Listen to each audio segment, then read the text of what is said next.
ঠিক 1 মাস আগে প্রচন্ড ঠান্ডায় যখন থরহরি কম্প, মনে মনে ঠিকই করে নিয়েছিলাম এর পরের ট্রিপটা হবে বালির শহরে। ব্যাস আর কি, প্ল্যান ছকে নিয়ে জগন্নাথ দেবকে স্মরণ করে 1 জানুয়ারি কাক ভোরে পড়লাম বেরিয়ে। পৌষ মাসের ভোরে এমন গরম শেষ কবে দেখেছি মনে পড়ছে না। এবছর পুরী প্ল্যানটা একেবারেই আচমকা। প্রথমে দীঘা, তারপর দার্জিলিং। এর মাঝে পুরী না গেলে বাঙালির দীপুদা সার্কিটটা কেমন অসম্পূর্ণই থেকে যাচ্ছিল।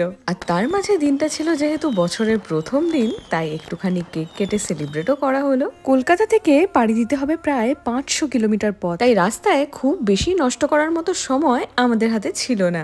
দিনের বেলা পুরী ভ্রমণের মজা এটাই, গাড়ির জানলা দিয়ে হাতছানি দেয় পাহাড়। এই আনন্দটা আবার রাতের ট্রেন জার্নিতে নেই। আর নেব না করে এত লাগেজ হয়ে গেছে, গাড়িটা পুরো ট্রাকে পরিণত হয়েছে। পুরী যদি একমাত্র ডেস্টিনেশন হতো তাহলে বোধহয় এত লাগেজ লাগতো না। তাই রোড ট্রিপের আরো আপডেট পেতে সাবস্ক্রাইব।